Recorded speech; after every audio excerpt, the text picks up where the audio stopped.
오늘은 광복 70세도를 맞이하는 광복 기념 주일입니다.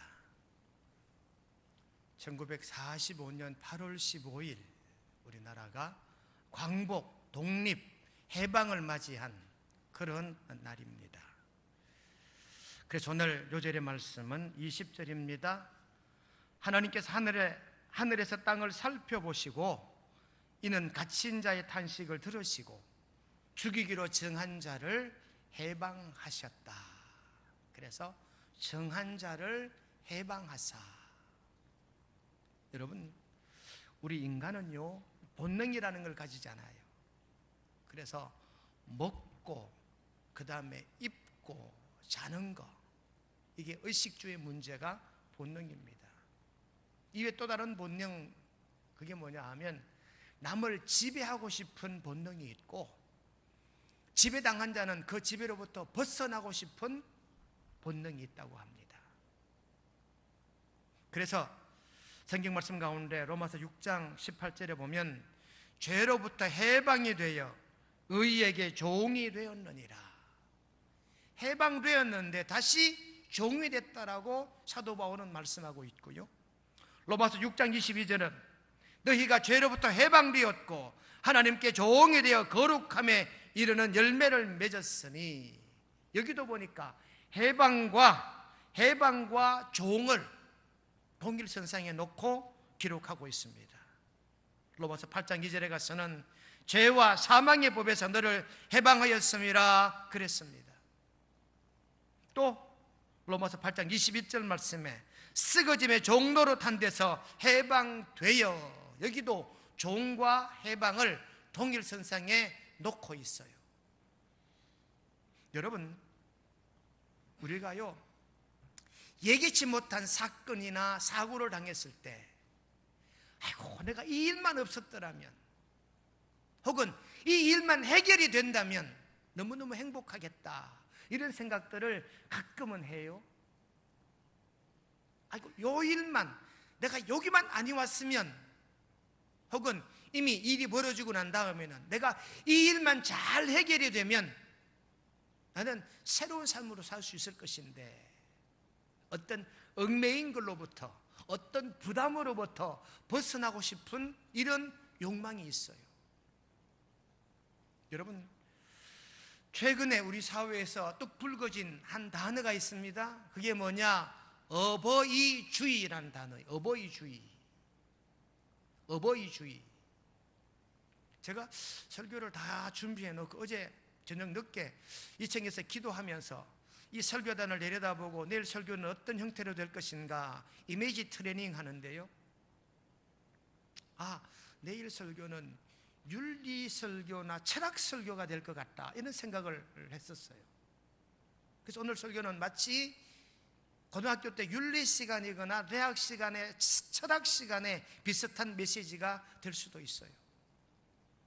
설교 명제는요, 우리나라의 광복은 하나님이 주신 은혜다, 이 광복과 해방을 진심으로 누려 살자 하는 것이 설교의 명제입니다. 이 명제를 이루기 위해서 우리가 이 어버이주의라는 단어를 해석을 할 수 있어야 돼요. 어버이주의. 여러분, 어버이주의와 사회주의는 같다는 거예요.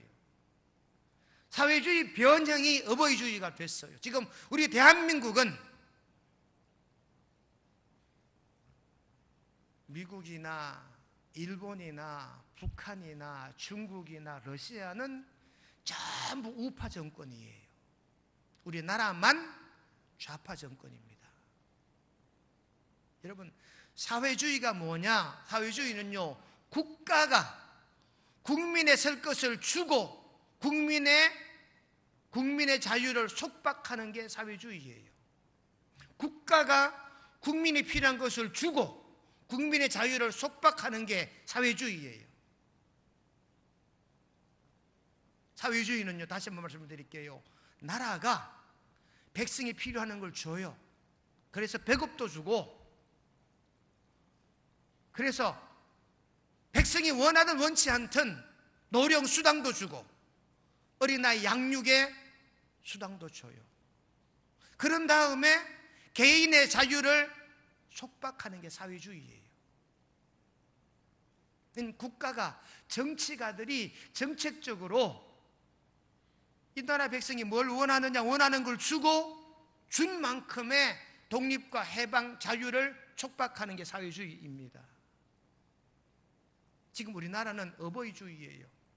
어버이주의가 뭐냐면 이거 반대입니다. 개인이 국가로부터 달라라고 얘기하고 스스로 국가 밑으로 들어가는 게 어버이주의예요.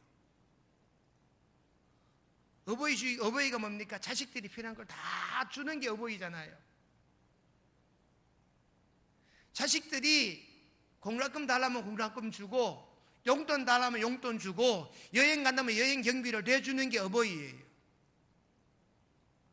그래서 우리나라는 지금 어버이주의, 사회주의와 어버이주의를 같다는 겁니다.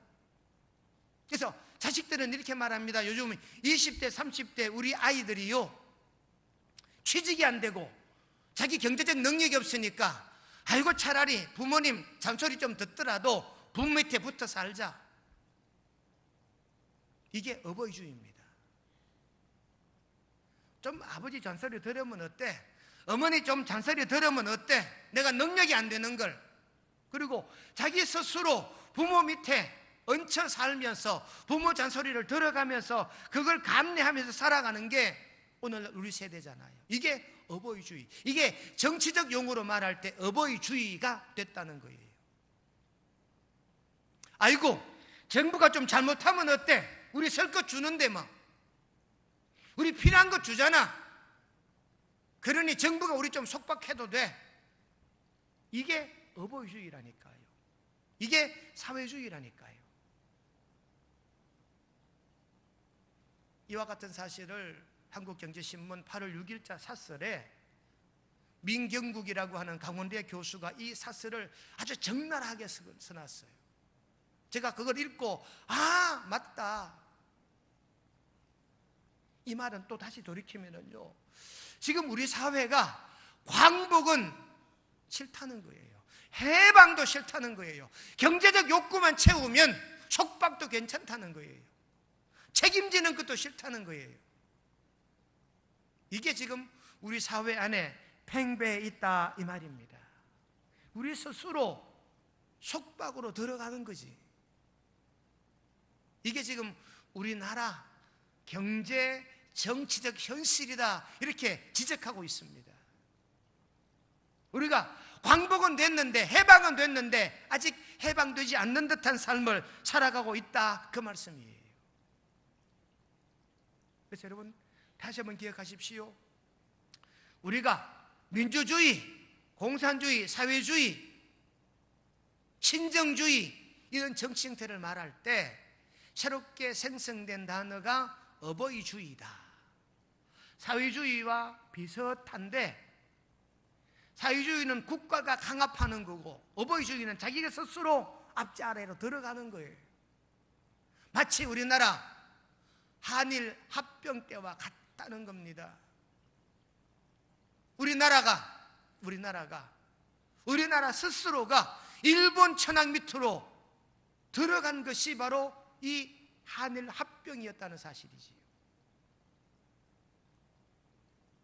광복 73주년의 뜻깊은 날이긴 한데요, 우리나라가 36년 동안 종살이했어요.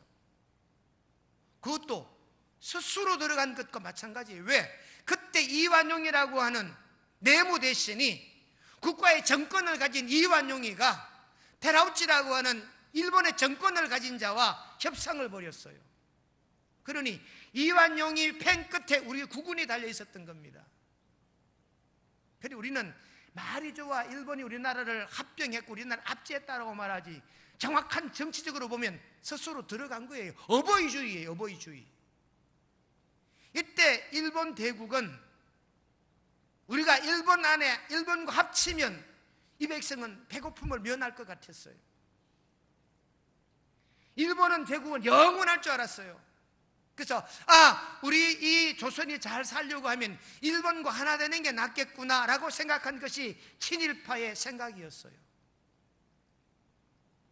이런 생각을 가진 이완용이가 조선의 정권을 가지고 테라우치 총독을 만난 날이 바로 한일 합병의 시점이었다, 그 말이지. 그때 당시는요, 우리나라의 지도자들이, 다시 말하면 구한말 우리 조선의 정치가들, 지도자들, 식자들, 특히 종교인들이 일본으로 합병되는 게 좋다는 무언의 합의가 있었다, 그 말입니다.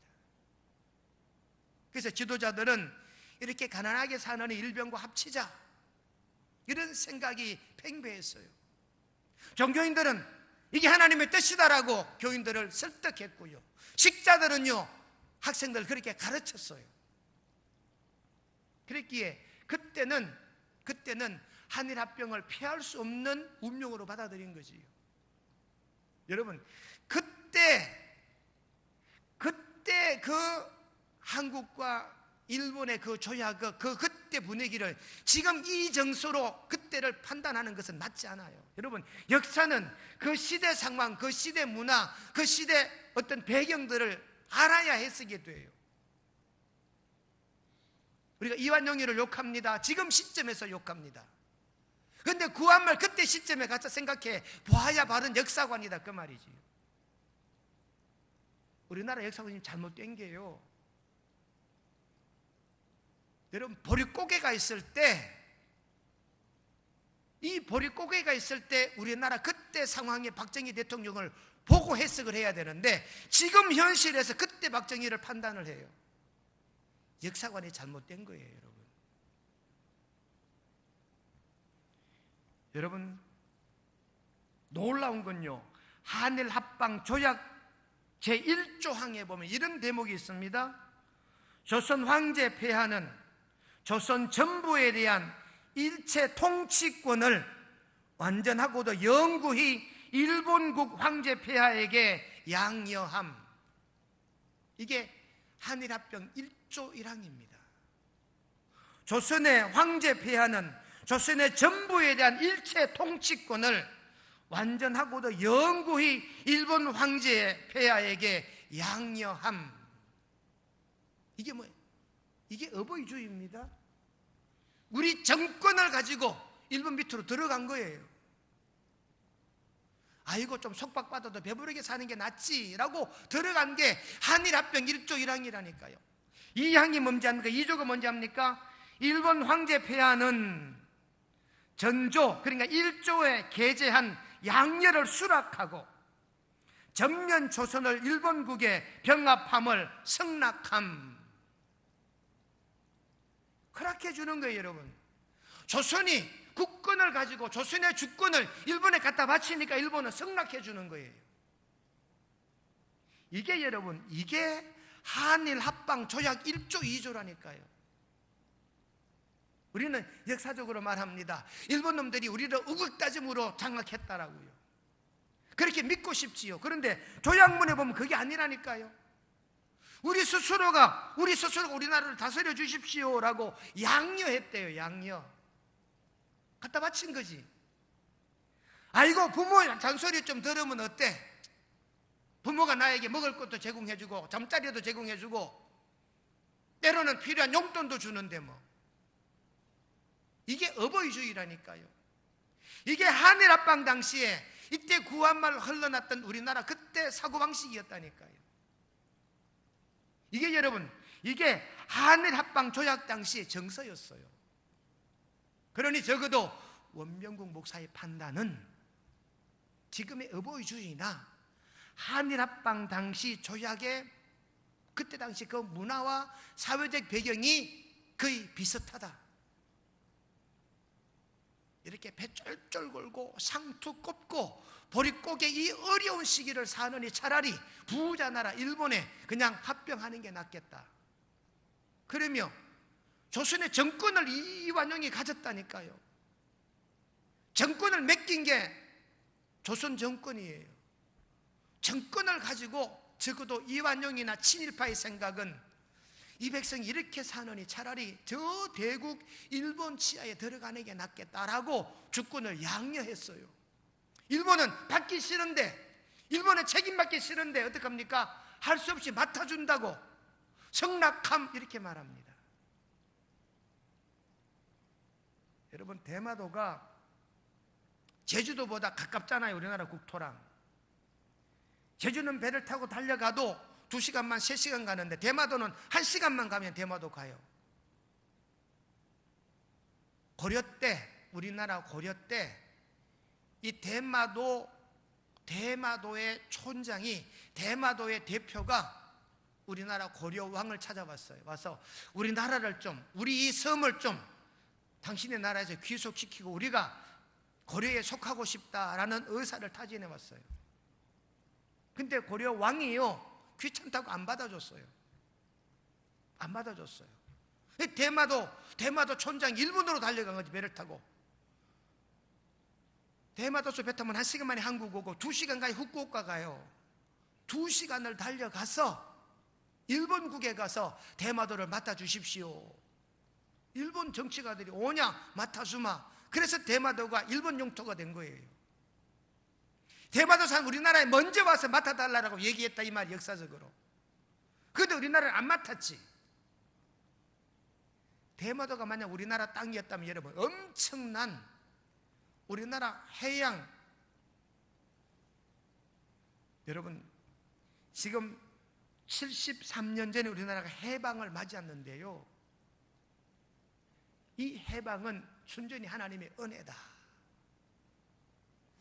해방, 광복, 독립, 이 단어가 같은 의미로 쓰입니다. 정확하게 규정을 해보면 광복이란 빼앗긴 땅과 주권을 도로 찾은 걸 광복이라 그래요. 빼앗긴 땅과 주권을 다시 찾은 게 광복이고, 해방은 속박하거나 가두어 두었던 것을 풀어서 자유롭게 된 이걸 해방이라 그래요. 독립은 뭐냐? 나라나 단체가 완전한 자주권을 가지는 게 독립이고, 개인이 한 집안을 이루고 완전히 사권을 행사하는 것이 독립이고, 남이나 위의 것에 속박되지 않고 독자적으로 생활하거나 활동하는 것을 독립이라 그래요. 그러니 우리 독립의 대상은 일본이었지요. 해방의 대상도 일본이었지요. 광복의 대상도 일본이었어요. 일본으로부터 나라 빼앗긴 땅과 주권을 찾아온 것이 광복이다, 그 말입니다. 여러분, 오늘 저는 8.15 해방과 8.15 광복과 독립은 어떤 의미가 있느냐? 첫째, 우리나라 이 광복은요, 도적같이 온 것이다. 마태복음 24장 42절로 44절에 보면, 깨어있으라, 어느 날에 너희 주가 임할런지 너희가 알지 못함이니라. 맨 마지막에 생각하지 않은 때에 인자가 오리라. 인자가 오신다는 얘기는 기쁜 소식입니다. 좋은 소식입니다. 꿈이 이루어졌다는 이 말입니다. 이 말씀을 비유적으로 하신 말씀인데, 예수님의 재림이나 우리 인생에 기쁨 같은 이런 날들이 도적같이 온다는 이 말이에요. 예고 없이 찾아온다 이 말이거든요. 여러분, 우리나라 독립이 예고 없이 찾아온 거예요. 요한계시록 16장 15절 말씀 보시면, 내가 도둑같이 오리니, 그러니까 대한민국 독립은, 대한민국 해방은, 대한민국 광복은 오늘 마태복음 24장이나 요한계시록 16장처럼 도적같이 찾아온 광복인 줄로 우리가 깨달아야 됩니다. 그 누구도 예견하지 못했어요. 여러분, 장씨 계명을 하고 양복을 입고 머리를 깎고 이제는 완전히 일본 사람 거의 다 돼갈 상황이었습니다. 2차 대전 때는요, 우리나라 젊은 우리 조상들이요, 일본에 끌려가 억지로 전쟁터에 나갔잖아. 어쩔 수 없었지. 왜? 우리도 일본국인데. 일본 놈들이 우리나라에 와서 너희도 일본 백성이잖아, 이 전쟁에 참여하라는 거지. 그리고는 막 끌고 갔잖아요. 그래서 여러분, 그때는 그 누구도 이렇게 독립이 되리라고 예측을 못했습니다. 상상도 못했어요. 여러분, 도둑놈이 오는데 예고하고 올까요? 예고 없지요. 도둑놈은 예고하지 않아요. 도둑이 언제 올지, 오늘 올지 내일 올지 안 올지도 몰라요. 그래도 오늘 성경에 보니까 예수님 인자가 오시는 건 도적같이 임하신다. 그래서 저는 우리나라 광복이나 해방이나 독립이나 이와 같은 것들은 도적같이 왔다. 예측하지 못한 상태에서 어부지리로 얻은 독립이 우리 대한민국의 독립이요 광복이었다는 사실을 우린 깨달아야 됩니다. 그래서 두 번째는요, 우리나라 해방은, 광복은 하나님이 주신 것이다. 성경 말씀 출애굽기 18장 9절에 보니까 여호와께서 이스라엘에게 큰 은혜를 베푸사 애굽 사람의 손에서 구원하심을 기뻐하여. 여러분, 이스라엘 민족이 애굽에 들어간 것도 어버이주의예요. 애굽이 이스라엘 민족을 속박한 게 아니에요. 야곱이 자기 시속 70명을 데리고 자기 걸음으로 애굽으로 들어갔다니까요. 왜? 거기가 먹고 살만하니까. 이게 어버이주의예요. 지금 야곱이 살고 있는 이스라엘 땅에는 흉년이 몹시 심합니다. 그러니 양식을 사기 위해서 애굽에 갔다가 요셉을 만났잖아요. 애굽에는 양식이 많다는 소리를 듣고 돈을 준비해서 양식을 사러 갔다가 잃어버렸다는 아들을 만났어요. 그러니 이 땅 가나안에 있는 것보다 차라리 애굽에 가서 사는 게 낫겠다. 거기 가면 배부르게 먹을 수라도 있으니까 어버이주의로 야곱의 70명을 데리고 애굽으로 들어간 거예요. 우리나라 한일 합병이나 비슷합니다. 지금 우리 사회, 우리 백성들이 가지고 있는 이어식 구조와 비슷해요. 나라가 좀 속박하면 어떤데? 사회보장제도가 얼마나 좋은데 가만히 있어도 용돈 25만 원, 30만 원 공짜로 주잖아. 내 자식 내가 키우는데 아이 양육비도 공짜로 나오잖아. 이게 어버이주의라니까요. 이게 애굽이 이스라엘 백성들을 430년 속박했던 원인이 됐다니까요. 여러분들, 이런데요, 오늘 본문에 보십시오. 하나님께서 이스라엘에 그 은혜를 베푸셔서 애굽 사람의 손에서 구원해 주셨대요. 그러니까 하나님께서 이스라엘 백성들을 애굽으로부터 독립시켜 주신 거지, 해방시켜 주신 거지. 그러니 여러분, 우리나라 해방도 마찬가지. 하나님이 주신 은혜요, 하나님이 주신 크신 사랑이 우리나라 독립이요 해방인 줄로 깨달아 믿으시기를 주님의 이름으로 축원합니다. 그래서 출애굽기 33장 19절에 보시면 하나님 말씀이십니다. 여호와께서 이르시되 나는 은혜 베풀 자에게 은혜를 베풀고 긍휼히 이길 자에게 긍휼을 베푸느니라 기록하고 있어요. 시편 85편 1절에도 보니까 은혜를 베푸사 야곱의 포로된 자들을 돌아오게 하셨으며, 야곱의 포로된 자들을 돌아오게 하셨다. 여러분, 야곱이 잡혀간 포로가 아니라니까요. 자기 스스로 걸어 들어간 포로라니까요. 하나님이 이런 야곱을, 포로된 자들이 돌아오게 한 것, 하나님의 은혜가 바로 출애굽의 은혜요, 대한광복의 은혜도 하나님이 주신 은혜인 줄로 깨닫게 되시기를 주님의 이름으로 축원합니다. 우리나라 광복은 어느 인물이 만들어낸 게 아니에요. 어느 정치가가 만들어낸 게 아니에요. 어느 예언가가 예언한 게 아니에요. 어느 정당이 만든 것도 아니에요. 우리나라 이 대한독립은요, 자본주의, 민주주의, 공산주의 아니에요. 그 누구도 이루지 않았습니다. 국내파가 이루었다, 해외파가 이루었다, 이것도 아니에요. 준비된 광복이다, 그것도 아니에요. 순전히 어부지리, 우리가 해석할 수 있는 단 하나밖에 없습니다. 이건 하나님이 주신 것이다, 하나님의 은혜인 줄로 우리 모두는 깨달아야 이 광복이 이해될 줄로 믿으시기를 바랍니다. 그러니까 이 광복이 하나님에 대한 큰 은혜요, 또한 감사의 절기여야 된다는 거지요. 여러분, 추수감사보다 더 큰 감사가 독립감사잖아요. 그래서 여러분, 8월 15일은 하나님이 우리 대한민국에게 광복을 선물로 준 날이에요. 우리나라 열사들이 많았습니다. 여러분, 한문으로 스승사자가 있잖아요. 교사할 때 사자는 스승사자예요. 목사할 때 사자도 스승사자예요. 근데 열사, 안중근 의사, 이준 열사 할 때 이 사자는 일사자예요. 스승사자가 아니라니까요. 이 사자가 열사, 의사, 목사, 교사 할 때 이 사자가 다르다니까요. 그래서 여러분, 우리나라 이 광복은, 우리나라 해방은 하나님이 주신 것이다. 하나님이 소련의 스탈린을 불러 모으고 미국의 루즈벨트를 불러 모았어요. 어디에? 이집트 카이로에. 여러분, 이집트 카이로에 우리나라 이 전쟁을 멈추게 했던 회담이 열렸던 호텔이 있더라고요. 피라미드가 있는 바로 그 아래에, 우리 가보니까, 성지순례 가보니까 큰 피라미드가 있는 그 바로 아래, 주차장 바로 아래에 아주 나지막한 호텔이 있더라고요. 그 호텔이 우리나라로서는 유명한 호텔이야.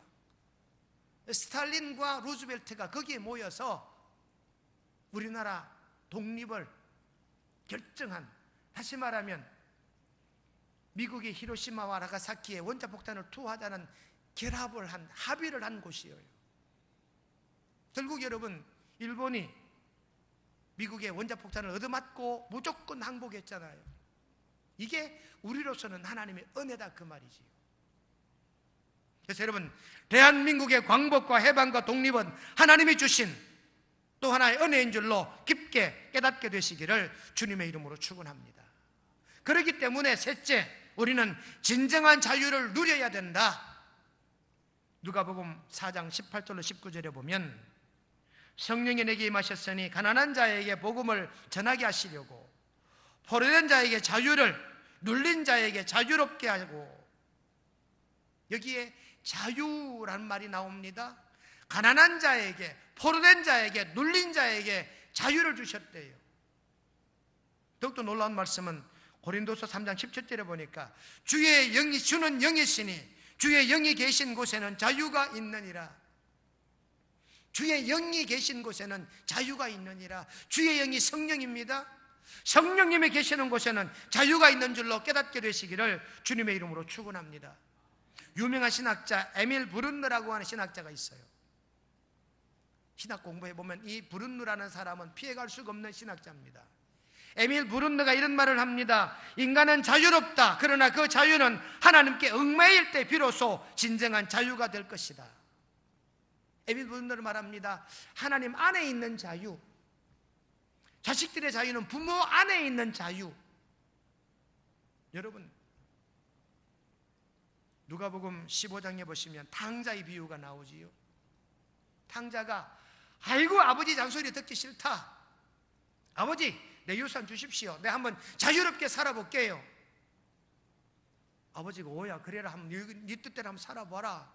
자기 분깃을 줬어요. 그랬더니 이 자식이 자유롭게 살겠다고 아버지를 떠났습니다. 먼 곳에 갔습니다. 자기 가진 재산으로 자유롭게 살아봤습니다. 진정한 자유를 누렸을까요? 자유롭지 못했지요.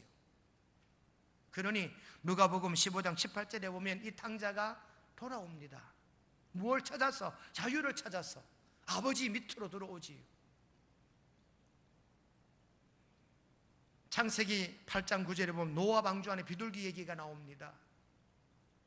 여러분, 40주야 비가 내리니까 모든 짐승이 갇혀 있잖아요. 육상에 기어다니는 짐승은 그래도 견딜만 할 거예요. 날아다니는 날짐승은 얼마나 답답했을까요? 까마귀를 내어놓으니까 날아가버리고 돌아오지도 않아요. 그런데 비둘기를 내놓았습니다. 갇혀있으니 얼마나 답답했을까요? 자, 자유다. 비둘기를 풀어놨는데 비둘기가 날아다니다가 반나절 날아다니다 다시 돌아왔어요. 왜? 앉을 곳이 없는 거지. 땅이 있나? 앉을 만한 곳은 짐승의 시체, 사람의 시체밖에 없는 거지. 거기 앉아서 더럽게 사느니 차라리 방주로 돌아오는 게 낫겠다라고 생각하고 비둘기가 다시 방주로 돌아왔다라고 창세기 8장 9절은 기록하고 있는 것입니다. 그러니 에밀 브룬너가 말한 그대로입니다. 하나님 안에서 누리는 자유가 진짜 자유예요. 하나님 안에서 얻는 독립이 진정한 독립인 줄로 깨닫게 되시기를 주님의 이름으로 축원합니다. 그래서 하나님께로 돌아오니까 이 가난함에서부터 자유를 주셨어요. 여러분, 하나님이 인간을 창조하신 이유가 뭔지 압니까? 복 주시려고. 민수기 6장 22절 27절에 보시면 내 이름으로 이스라엘 자손에게 축복할지니 내가 그들에게 복을 주리라. 인간을 창조하신 목적이 하나님은 경배받으시고 복 주시려고.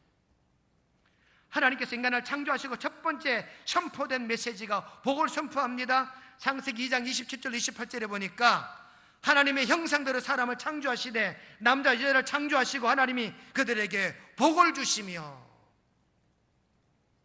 온 인류가 홍수로 멸망당했을 때 노아 한 가정만 남았습니다. 이 노아 가정도 창세기 9장 1절에 보니까 하나님이 노아와 그의 아들들에게 복을 주시며, 아브라함의 조상들도 마찬가지입니다. 아브라함과 그 후손들도 마찬가지. 창세기 12장 2절을 보십시오. 내가 너로 큰 민족을 이루고 내가 내게 복을 주어 내 이름을 창대하게 하려 너는 복의 근원이 될지라. 아브라함의 존재 목적도 복이었습니다. 하나님 이삭에게 하신 말씀도 마찬가지입니다. 창세기 26장 3절에 보니까 이 땅에 유하면 내가 너와 함께 영영 복을 주고, 이삭에게 하신 메시지도 복이에요.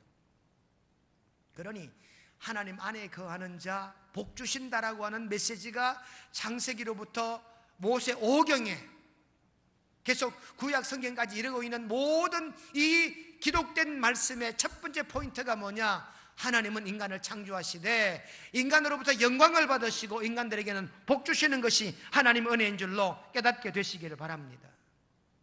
포로된 자에게 자유를, 이건 말할 것도 없어요. 사단 마귀로부터 포로된 자, 죄악으로 포로된 자를 하나님이 자유케 하셨지요.